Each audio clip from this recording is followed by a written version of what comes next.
Hey guys, welcome to Thrive Bites Podcast. I'm your host, Dr. Colin Zhu, and thank you so much for listening on. You could have been anywhere in the world and you decided to spend just a few moments of your precious time, and we greatly appreciate it. Here on the podcast, we talk about three things: living a plant-powered lifestyle, enhancing emotional resilience, and creating a thriving mindset. And I interview a range of passionate guests such as physicians, dietitians, coaches, entrepreneurs, and many more. And please join me as I deliver these engaging, informative, and high-valued conversations for you. And just remember, the first 5 seasons of the Thrive Bites podcast can now be found in the new TheChefDoc app, available in your Apple Store and Google Play stores. So what are you waiting for? Come on inside. Hey guys, what's going on? This is Dr. Colin Zhu, aka TheChefDoc, and we are here with another great episode. I am joined by my good friend and colleague, Bob Jones Jr. He is the co-owner and CEO of The Chef's Garden, and this guy is such a pioneer in the realm of regenerative sustainable agriculture and farming. This is a beautiful conversation. If you've been hearing organic, if you've been hearing sustainable farming, if you've been hearing regenerative farming, and how that is interrelated to environmental change, climate change, and all that. And it's a beautiful, beautiful conversation. We talk about many different things in terms of where the plants come from, what is soil health, what is soil diversity, and we have these wonderful conversations. And at the end of the day, it's built around relationships. So you don't want to miss this, and we'll see you guys inside. Okay, guys, well, welcome to another episode of Thrive Bites Podcast. I'm your host, Dr. Colin Zhu, and thank you so much for being here with us.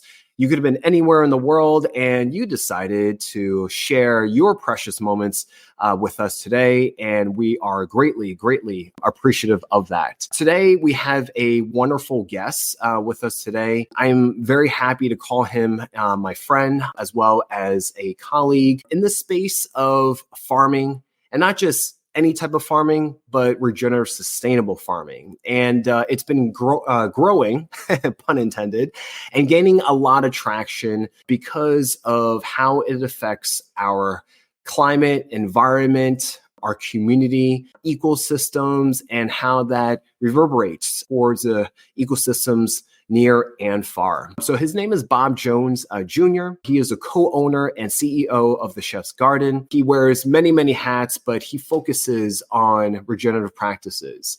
And his goal is to be able to champion the farm's cutting-edge food safety and food quality programs, and at the same time be super, super committed and pioneering his efforts to grow exceptional vegetables.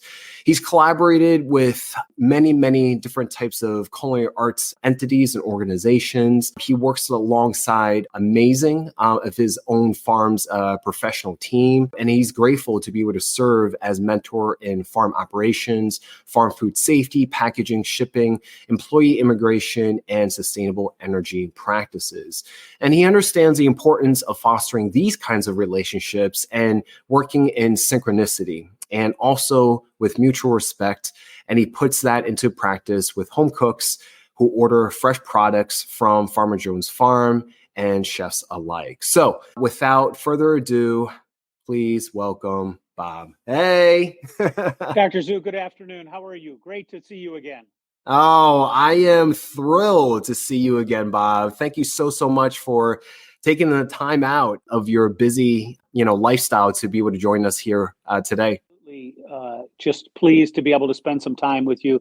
We're very passionate about what we do here at the farm, and certainly finding like-minded folks to have that conversation around regenerative agriculture is something we look forward to wherever we get the opportunity. Awesome. I've had a chance, I think it's been more than a year now, a year and some change, where I first heard about your farm through a team of doctors that, I work with. And I had the great pleasure of visiting your farm. I made it all the way out, to northern Ohio, and visited a farm, visited your colleagues. You and your amazing team were so gracious and welcoming and accommodating for me to come on and be able to tour the farm, eat, some of the amazing products, and just kind of see how things have been growing. And for someone that hasn't worked or grown up in a farm space that I work at, I think one of the biggest things that I would like to kind of touch upon is the fact that, our individual health and where it comes from is a huge, huge gap. It's a huge disconnection. And being able to kind of witness what you and your amazing team uniquely do is just very mind-blowing to me. And I think what I learned from you is that how you guys practice is probably less than 1% of all, modern agricultural farms. And I wish it was, the majority. So I'm really happy for you to be able to share your family's, mission and ever changing, vision with us today. Now, we certainly do appreciate you and the efforts that you have put into this and understanding it. And we're having more and more conversations with folks in the medical community. We used to hear a lot of times people say that you are what you eat. What we are starting to understand at a different level now is that you are what you eats. And that can be said for plant or animal, depending on the preference of the consumer. But understanding that to a different level is certainly something that we take very, very seriously here on the farm. We have a great team of folks that are working together every single day to make sure that we better understand natural processes. And that's really what this is. It's an evolution over time of learning and understanding that we can do a better job of growing nutrient-dense produce for the folks that we're working with. Yeah. I love it. And before we get into, the weeds per se, why don't you orient the audience in terms of the origins of the Chef's Garden? How did, I believe this is your second generation. How did your father start all this, and or, others that may have worked alongside him? Well, thank you for asking that. This is a family farm. Lee and I are generation two. My father and mother started the farming operation here. Our grandparents farmed, our great grandparents farmed. We are very blessed in that we have 8 of generation 3 working in the business today. So that excites us. It gives us hope. The farming operation will continue long beyond us. It's not about us. My dad started growing vegetables as a hobby in high school, and then he had off the farm job and started his own farming operation. He built that and grew that operation to a large wholesale 1,200 acre farm in the early 80s. He was growing lots of vegetables, but he was also brokering vegetables. But it was more of a wholesale. He was selling to grocery chains, large Kroger, Big Bear, Winn-Dixie, Piggly Wiggly, mostly eastern half of the U.S. That economic model and agronomic model of modern agriculture in the United States in the early 80s, and that has continued into today, just doesn't work. It's not truly sustainable from an economic aspect or from an agronomic aspect. And that's why you're hearing more and more about regenerative agriculture. We transitioned from a large wholesale operation in the 80s into one of a roadside stand and farmers markets. Now, farmers markets weren't quite as popular in the mid to late 80s as they are today, but it's certainly, from an economic aspect, the wholesale operation with large volume, very small margins, and wait for your money. Where the retail farmers market became much smaller volume, a better margin, and it was cash. Cash is king. And so we started doing more and more of those farmers markets into the 90s. And lo and behold, at farmers markets, we happened to meet chefs. We met chefs that were very disappointed and disgruntled in the quality of the product that they were getting from their normal purveying chains because of the quality of the product and the age of the product. They also couldn't get very much in the way of unique and specialty items. Fresh lettuce was unique and specialty in the 90s. Now it's microgreens and edible flowers and oyster leaf and things that are exotic on a culinary perspective. But that wasn't that way all along. We've just been very, very fortunate, Colin, to have developed relationships with some amazing culinarians around the country who have taught a bunch of dirt farmers about the food business. We talk a lot about here on the farm that unfortunately, many farmers, just like ourselves, for many, many years did not understand that we were in the food business because we didn't have a direct connection to the end user. And when you're in a commodity environment and you're growing and selling into a wholesale system, and you never get to talk to the folks that are consuming the food, you don't ever have the opportunity to really learn and understand what's important to them.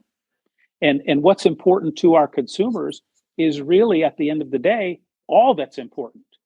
Chefs have been very, very consistent for 40 years that we've been selling to chefs.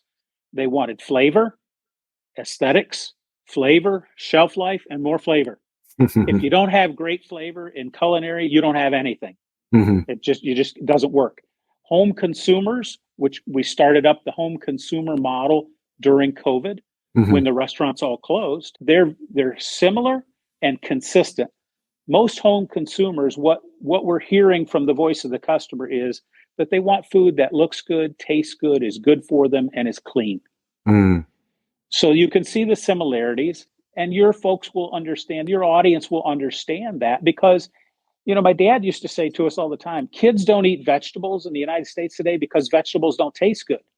We have to figure out how to make them taste good. And that's variety, not genetic modification, but genetic selection, soil health, then put good varieties in healthy soil and let those genetics express themselves.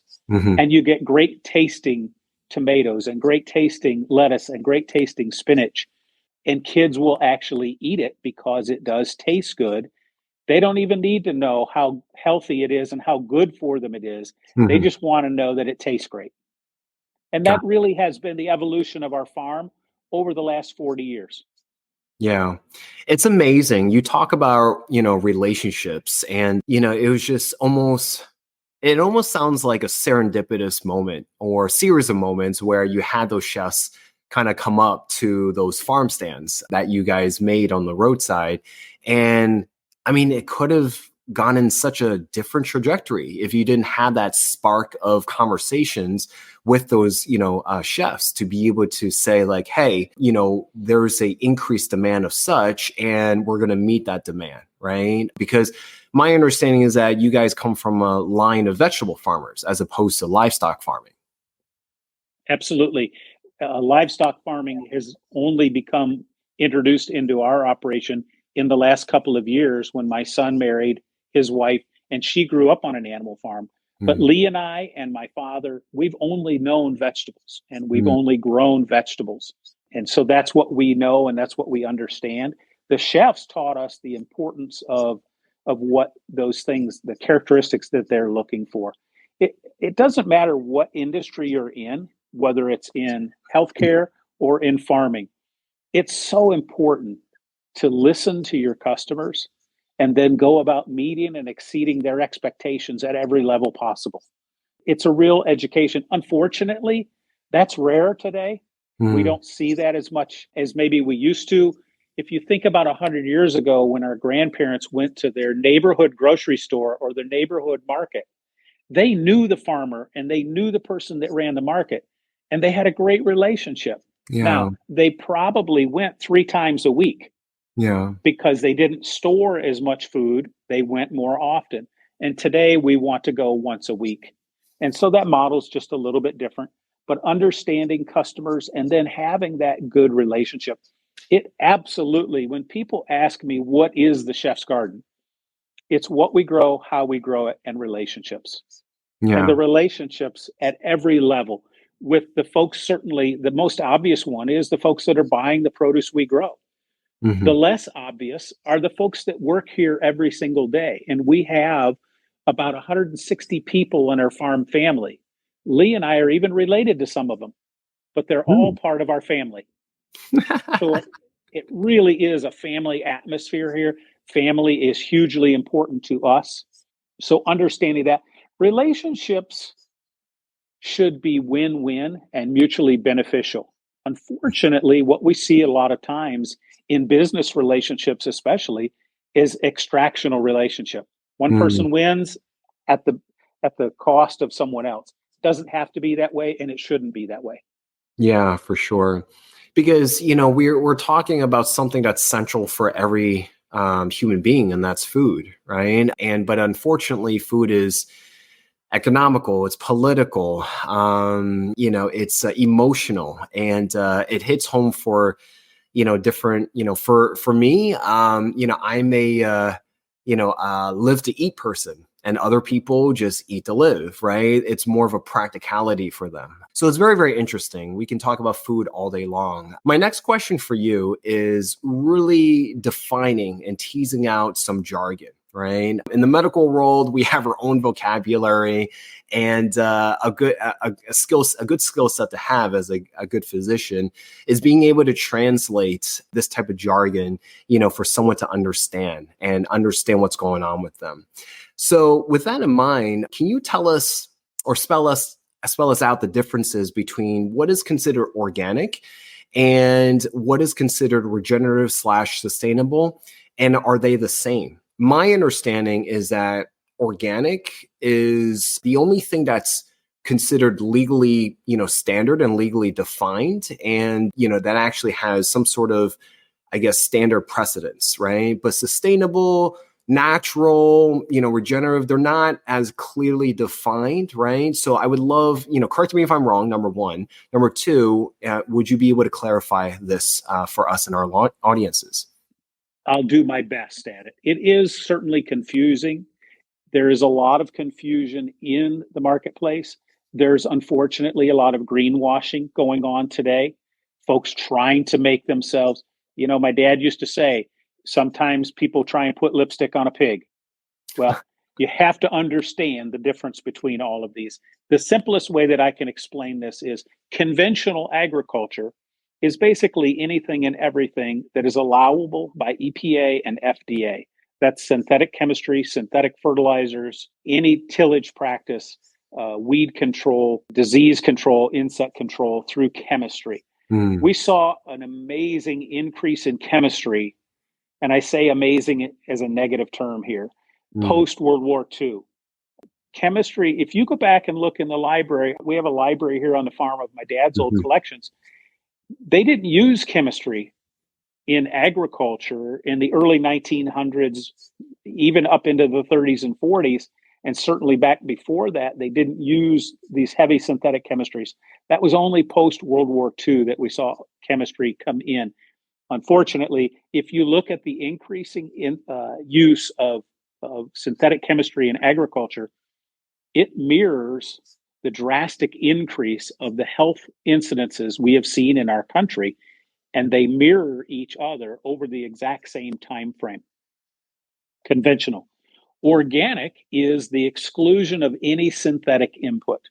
So any man-made chemistry-based or petroleum-based input, whether that's a fertilizer or a pesticide. Pesticides are a generalization that made up of insecticides, herbicides, and fungicides. Now, organic farms use pesticides. That's one of the misnomers that's in the marketplace today. Mm. Some people will say organic farms don't use pesticides. That's not true. The pesticides that they're using are of a natural ingredient or Mm. naturally based. One of the most often used insecticides in organic agriculture, and we use it, is pyrethrin. And it's made from oils from the marigold flower. Mm. And that's a great natural insecticide, but it is an insecticide. It is classed as a pesticide. Regenerative is kind of taking the best of both worlds. Regenerative, in the definition of itself, is to regenerate. So, how do we make the land, the soil better? How do we regenerate it? I think the easiest way, the best description I've ever seen is the paradigm shift in regenerative is understanding that we didn't inherit our land from our grandparents. we're borrowing it from our grandchildren. Mm. And so we need to leave it in better condition than we found it. In regenerative agriculture, we talk about soil health. We talk about cover crops and rotation and fallow and armor on the soil and earthworm counts. Good diversity of plant species yielding great diversity of biological species within the soil. The other real significant difference between organic and regenerative, the USDA's National Organic Program in the US is a process identification and certification to that process. It talks about those things that are allowable and those things that are not allowable. It does not talk at all about the quality of the product that is an end result of the growing system.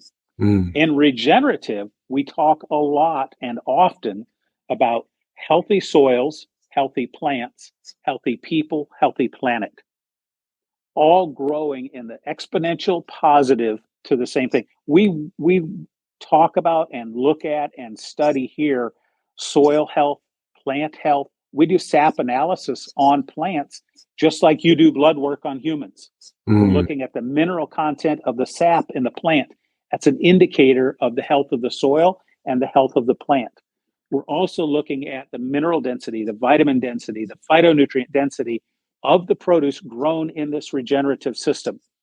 Going back to what the consumers have told us, the voice of the customer is food that looks good, tastes good, is good for me, and is clean. Residue testing on product to make sure that there's nothing in that plant when it goes to the consumer. There are drastic differences between each of the styles. We have chosen to certify the farm as a regeneratively managed farm. It's a very robust system. Regenified is the process that we use. Your audience can look that up online. And it's really somewhat a third party coming in and making sure that we're doing things right here on the farm to regenerate the soils over time. There's also requirements in there that we're consistently improving year over year over year. Those requirements of a robust inspection for continuous improvement, unfortunately, don't exist in USDA's National Organic Program. Yeah. Hey guys, what's going on? This is Dr. Colin Zhu, and thank you so much for hopping on to this week's episode. Guys, it's 2024. What is your intention for this year? Who do you want to become, and how do you want to feel? Some of the things that you might be, looking to do is to lose weight. Some of you guys want to get out of your family history and genetics and not play victim to your medical and health destiny. Well, I'm here to tell you that it's very, very important to kind of look at some facts and figures.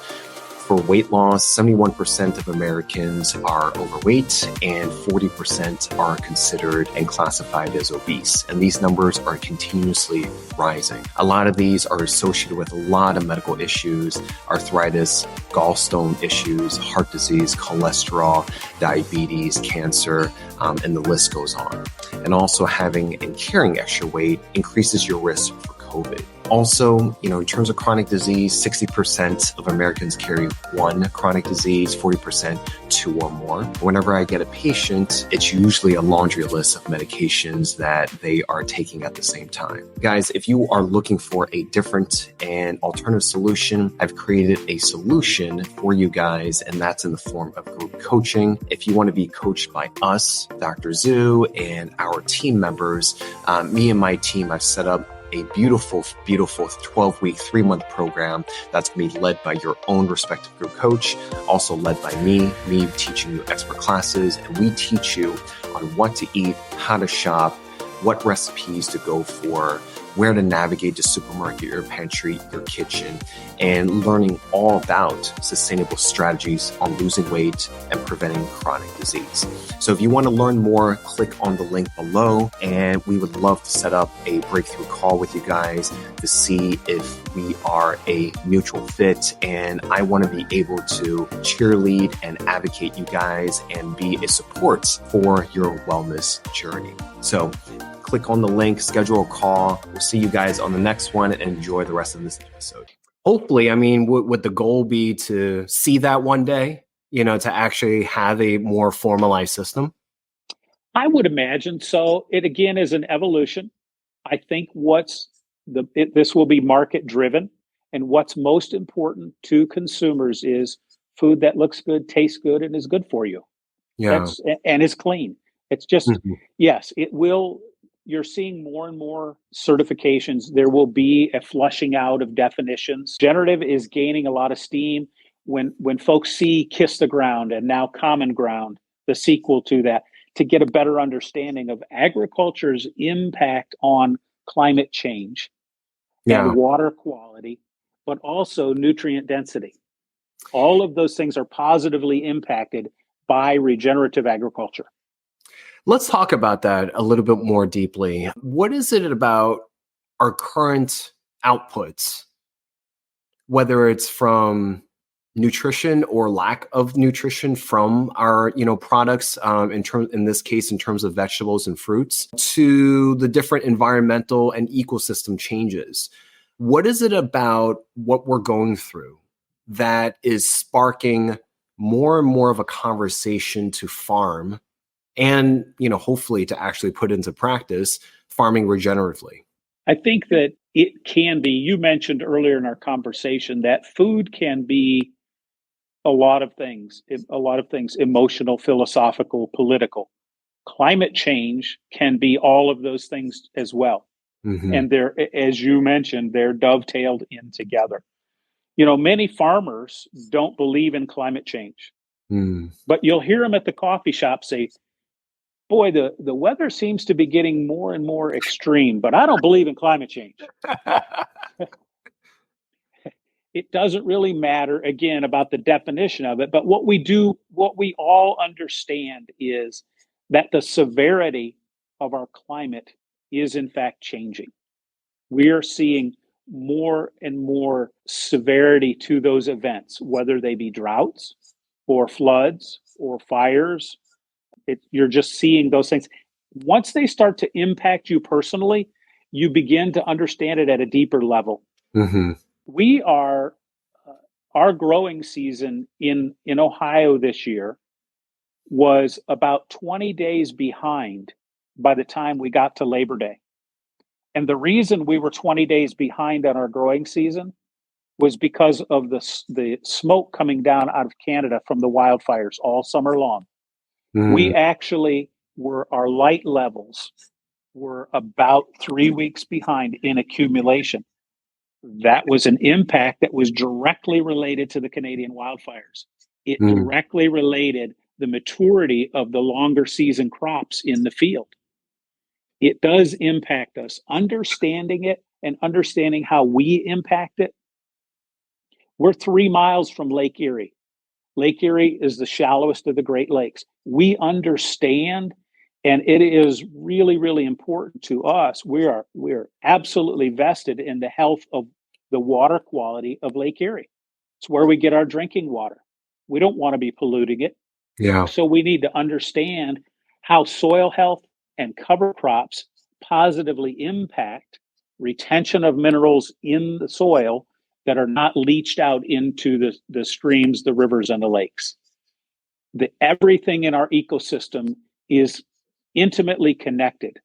And us understanding that in agriculture and other industries is vitally important so that we can protect ourselves and reverse the trends that we are seeing when you watch those films of Kiss the Ground and Common Ground. It becomes painfully obvious that we need to make a change, and we need to make a change relatively quickly.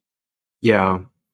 I think it was a previous presentation, whether it's from the documentary or I also was in person at a different kind of farm. They were a organic farm, and they were talking about how, they were also practicing regeneratively as well, that the soil was able to kind of, when you're farming regeneratively, the soil composition is different to the point where if you actually sustain a flood, it actually is able to weather it better If that, I don't know have the exact verbiage, but it's able to weather, different types of natural disasters better, and not, the farm wasn't destroyed, as opposed to conventional farmers, their soil wasn't able to kind of, hold on to it. We talk about that as resiliency.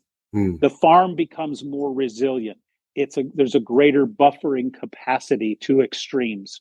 Healthy soil and soils with a multi-species cover crop where there's lots of living roots in the soil all the time can take more water during a heavy rain event and hold more water during a drought event.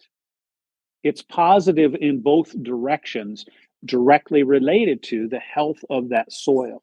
So yes, the resiliency of farms as they become more and more regenerative or sustainable, that's absolutely a factor that plays in to this whole concept of regenerative and resiliency around climate change. If we look at the first place I saw that, Colin, was the Lupke farm, Chernobyl. Mm-hmm. It was the only farm that was still growing edible produce after the disaster that was Chernobyl. And the only reason that you could eat that produce was because that soil was so healthy. They were early adapters of compost and cover crop.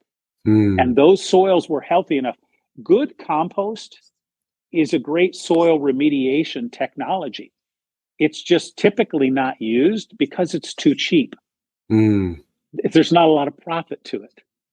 But it's wonderfully adaptive at cleaning soils, good, healthy soil compost, because you have nature's decomposers tearing down the toxins that are in the soil. You get the same thing with healthy soil. Right.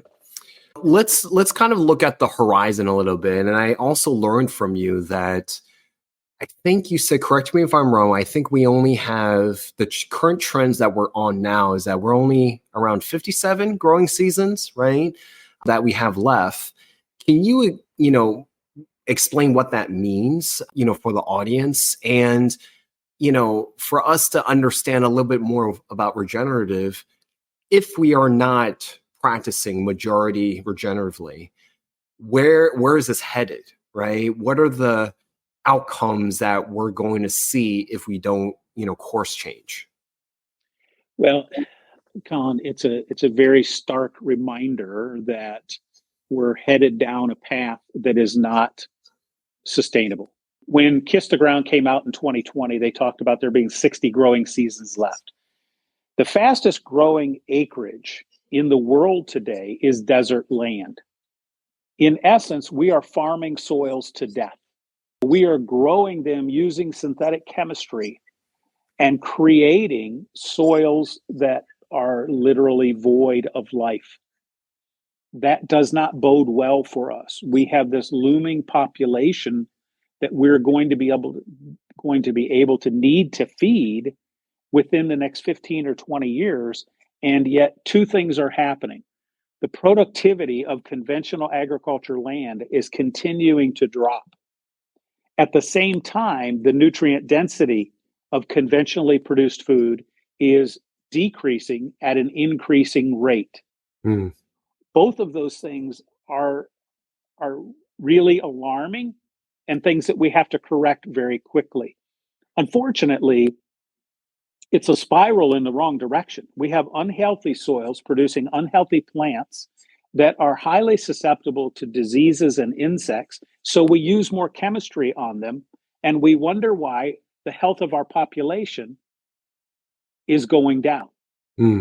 Right? For the first time in US history last year, the average life expectancy actually decreased. It had been increasing little by little over the decades, over the generations. For the first time, we saw that trend reverse. The USDA is looking at the nutrient density of food produced in this country. It is on average about 60% less nutritionally balanced than it was in 1940. And that as well. So as our soils are more and more depleted, so are the crops that are growing in them. That makes perfect sense to us. Reversing that trend as quickly as we can and positively affecting or impacting the climate while we do that. We talk about multi-species cover and living roots and plant diversity and carbon sequestration. That's as important to the climate issues as anything else that we do. Having highly dense populations of multiple species of cover is not just improving the health of the soil. We're drawing down carbon and placing it in the soil where plants actually need it. Photosynthesis is an unbelievably magical process. That simple conversion of light energy to chemical energy and converting that chemical energy to a form of energy that plants can take up. What we're trying to do on the farm and what regenerative farming is all about is maximizing photosynthetic efficiency. The science, the white papers today tell us that plants in general are about 30% effective at photosynthesis.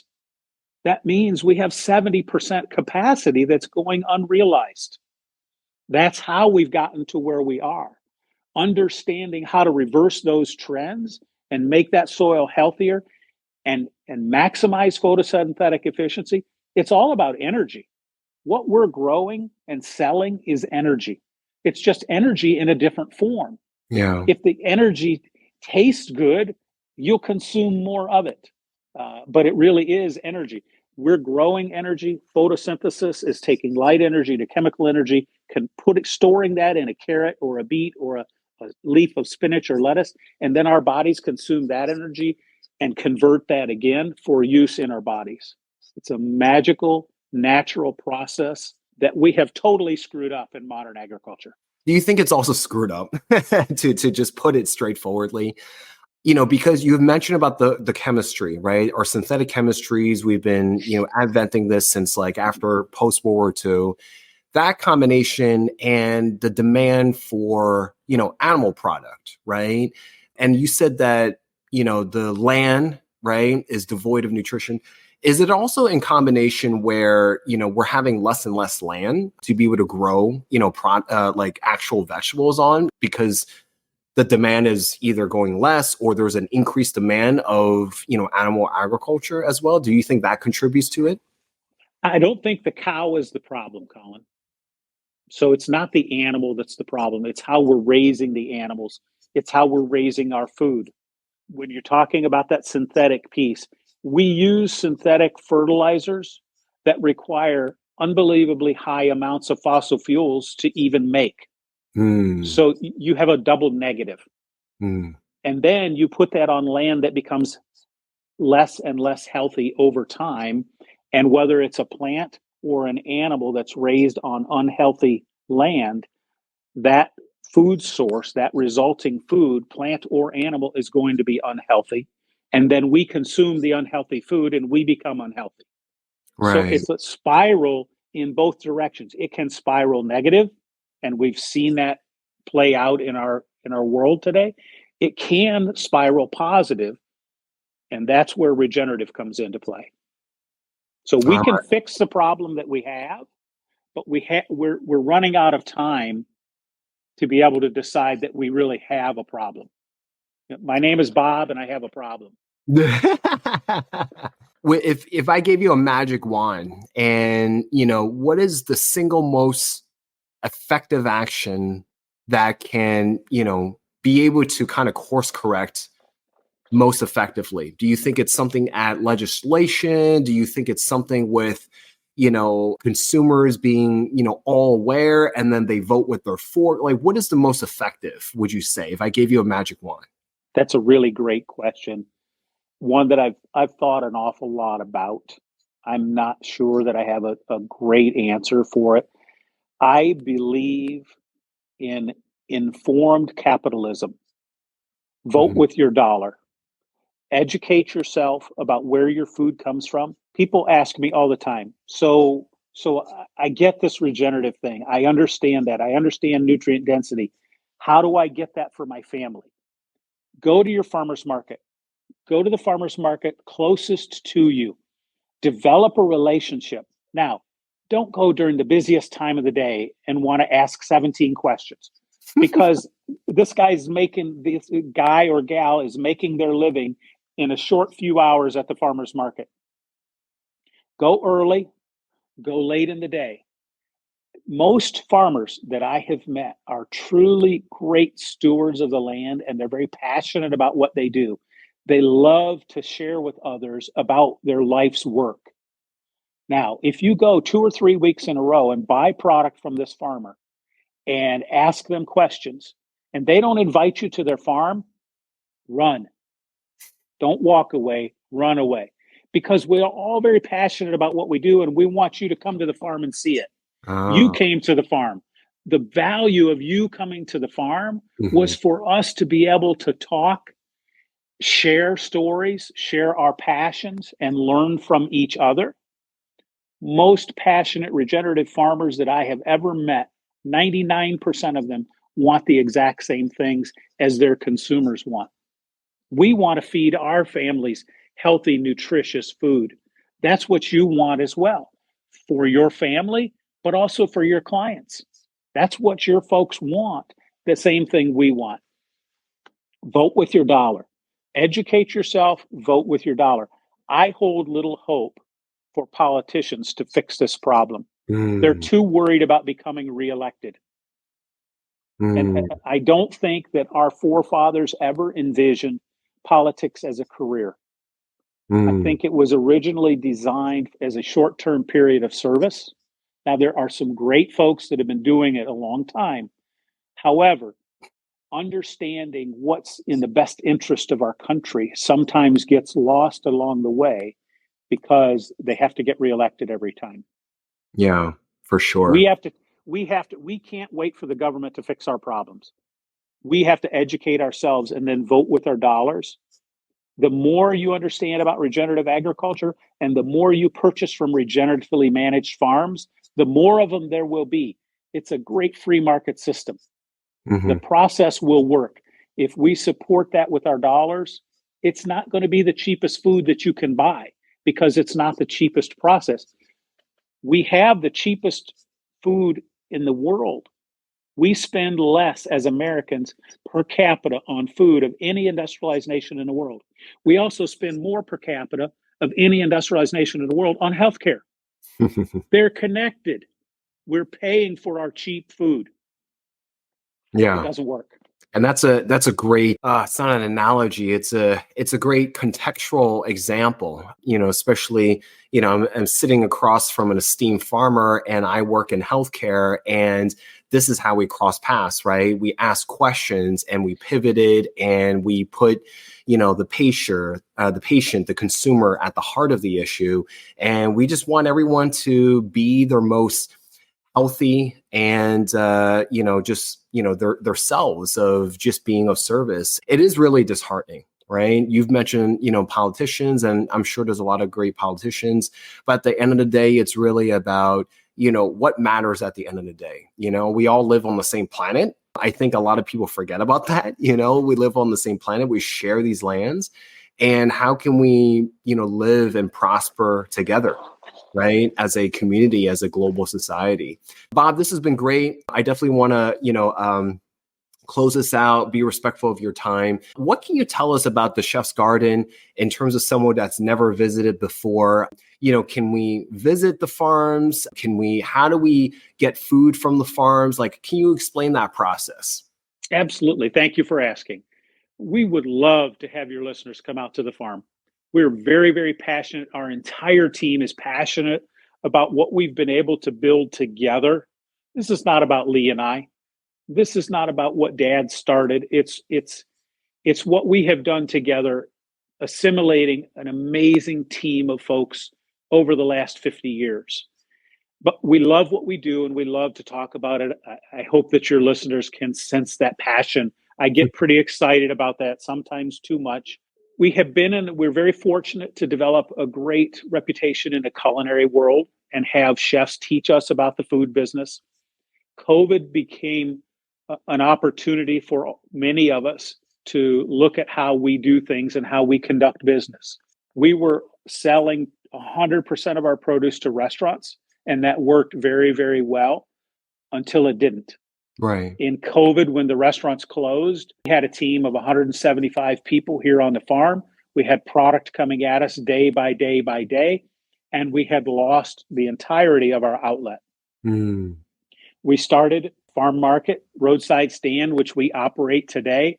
That's open a couple of days, Fridays and Saturdays during the winter, 5 days a week during the summer. Come out to the farm. You can come to the farm and pick your own. You can pick up stuff that we've already picked. We do farm tours. We're adding to the line extensions there now. We do farm fresh chicken, pork, adding beef in 24 on the retail side. We also do home delivery. We will package our best of the season. We pick every day. And even in the wintertime, we're picking some amazing spinach and kale right now that's just knock your socks off. We'll package that up and we'll ship it directly to your door. All 50 states, we will ship directly to you. And we're working with restaurants in all 50 states as well, all over the country. We've been incredibly blessed to have developed business relationships with culinarians and now home consumers around the country, trying to meet and exceed those expectations by growing food that looks good, tastes good, and is good for you. We'd love to have you come to the farm. We'd love to send the farm to you. Awesome. And I'm guessing that, restaurants have picked back up after a little bit after COVID. Absolutely. They're actually at a level above where they were pre-COVID now. So that's great. It's worked out well. What COVID allowed us to do was spend a lot of time in the lab and correlate our growing practices to finished product quality. So when you get lemons, you make lemonade. And we tried to take advantage of that opportunity that presented itself. It was a scary time for all of us. Yes. But we've come out the other side. We've learned a few things along the way. Our goal now is to take advantage of those things that we learned to create a better world after than it was before. For sure.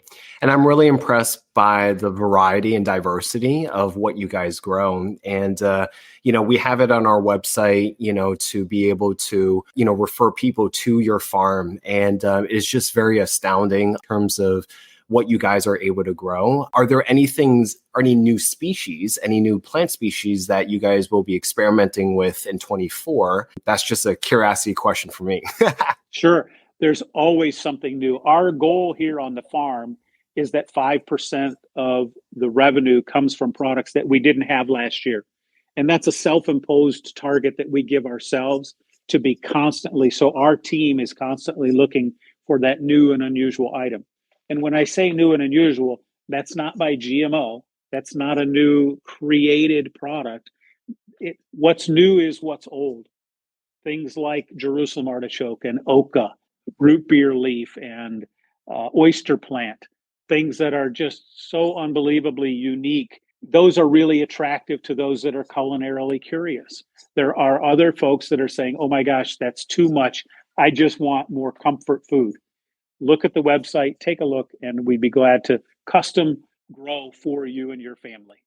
Well, our audiences are not scared because we know that, from our past experts and guests, we know that, the greatest positive predictor of a healthy microbiome is the diversity, directly correlated with the diversity of plants in your system. So I think yours is a great, beautiful option for others to partake in. So Bob, thank you so much for being here with us, taking the time out. Thanks for bringing your tractor. I think you're the first guest that, brought a tractor to the show. So I'm really, really awesome to be able to see that. So, but thank you so much for you and your team, for just the dedication and passion that you guys have with food. And it's just very beautiful to watch. And I hope that, this becomes the norm as opposed to a trend. It becomes the norm because we all, again, live on the same planet and we want to be able to eat the same healthy and nutritious food. Absolutely. Thank you so much for your time. I appreciate the visit. It was a conversation amongst friends, and I appreciate that. Thank you so much. Guys, thank you so much for watching another episode. If you like this, please like, comment, and subscribe. And if you feel like this was a benefit for someone else, please let them know. And until then, please say goodbye to Bob. Bye.